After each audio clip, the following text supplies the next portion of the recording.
In this video, we're going to work out the gradient of a line from its graph. Now, the first thing you must do with your 2 points is draw a right-angled triangle to see how much has gone up and how much has gone along. So to work out how much we've got up and along, let's just count the boxes. So we're going to have 1, 2, 3, 4, 5, 6, 7, 8, 9, 10. It's gone up 10 and it's gone 1, 2, 3, 4, 5 along. Now, the formula for the gradient is up over along. So in this case, it's 10 over 5, which is 2. Now, the last thing to check is whether it's a positive or negative gradient.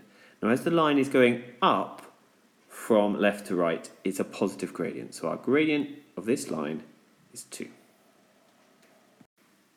So now let's look at this line here. So first I need to draw my right-angled triangle and count up how much it's gone up and how much it's gone along. So it's only gone 1, 2 up, but it's gone 1, 2, 3, 4, 5, 6, 7, 8, 9, 10, 11, 12, 13, 14 along. So my formula, m is equal to up over along. Now in this case, the line is going down from left to right. So actually we have a negative gradient. And if I simplify these fractions, which I should always do, the gradient is negative a 7.